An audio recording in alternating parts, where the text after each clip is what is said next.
Tot el món parla de política, siga per a bé o per a mal, encara que no es nomene com a tal, perquè la política sempre és present, o és tot. Però, què és realment la política? Es podria dir que la política és una pràctica o activitat que els membres d'una comunitat desenvolupen. La finalitat de l'activitat és regular conflictes entre grups i el seu resultat és l'adopció de decisions que obliguen, per la força si cal, als membres de la comunitat. Si a aquesta pregunta li afegeixes la paraula joventut, la situació es complica. Què li passa a la joventut en la política? O millor dit, què li passa a la política amb la joventut? Hi ha mats entre elles? La resposta és complicada, perquè recordem que la joventut és heterogènia, però a trets generals, tal com indica l'enquesta de l'Injuve de 2019, el 37% mostra molt d'interès per la política i un 39% poc. Però també hem de ressaltar la desafecció cap a les institucions polítiques, sobretot cap als partits polítics, tal com apareix en l'estudi sociològic sobre la joventut valenciana del Consell Valencià de la Joventut. D'altra banda, les dades de l'Eurobaròmetre mostren que apenes un 20% confia en el Congrés enfront d'una mitjana europea 20 punts superior.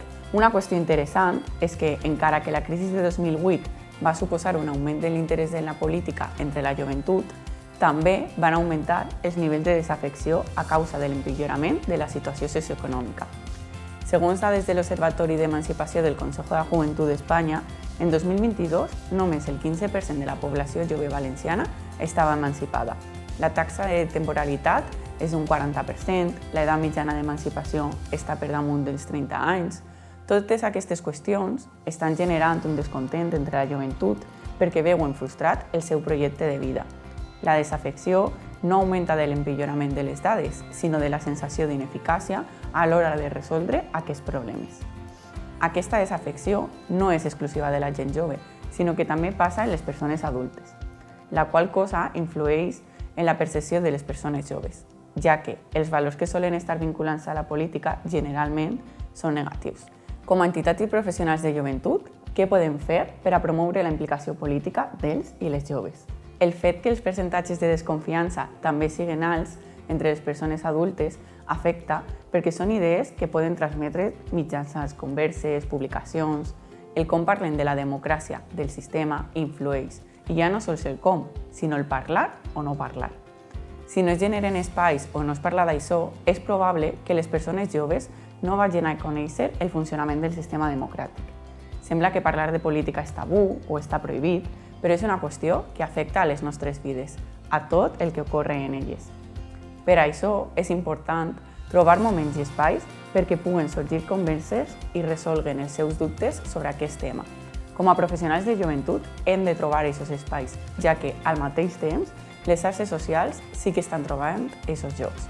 Les generacions més joves s'informen a través d'elles, sobretot a través de TikTok i Instagram. Això es deu al fet que hi ha hagut un canvi en el consum de la informació política. La informació és més accessible, actualment podem triar on i quan informar-nos. No cal esperar a X hores a conèixer el que està passant.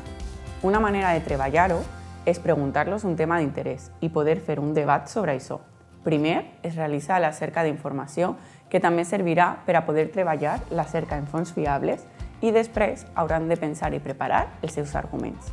Aquests espais serveixen tant per a formació com per a construir ciutadania d'una manera col·lectiva i fomentar la reducció de la polarització. També hem de facilitar la informació. Moltes vegades el llenguatge emprat no és senzill. Per això hem de fer-lo accessible, buscant paral·lelismes amb les seues vides, acostant les qüestions que veuen llunyades a la seva realitat. I també es pot donar a conèixer espais de socialització i participació política com associacions, sindicats, partits, manifestacions. Per exemple, segons l'informe de la Joventut d'Espanya en 2020, les causes que més han mobilitzat a la joventut han sigut la igualtat de gènere en un 38%, l'educació en un 15% i el medi ambient en un 14%. Quins recursos podem utilitzar per a fomentar la implicació en la política? D'una banda, des de les institucions podem trobar els consells d'infància. Són espais de participació infantil on, des dels ajuntaments, s'escolten les necessitats i propostes de la infància. Participar d'aquests espais ajuda a crear una proximitat amb les institucions i a no veure-les com una cosa inaccessible. Per altra banda, el Fòrum Jove. La celebració d'aquests fòrums on ha d'haver-hi persones joves i persones polítiques debatent i buscant solucions a les problemàtiques que viuen les persones joves ajuden al fet que la joventut es senta partícip de la presa de decisions. I també es pot animar a participar en qualsevol associació i en els consells locals de la joventut, que són els interlocutors amb l'administració pública local o participants en activitats com el Parlament Valencià Jove, un projecte que du a terme el Consell Valencià de la Joventut cada 2 anys que té com a objectiu reduir la desafecció política, recreant la simulació d'un ple de les Corts per així acostar les institucions a la gent jove i generar moments de trobada per a reduir la polarització.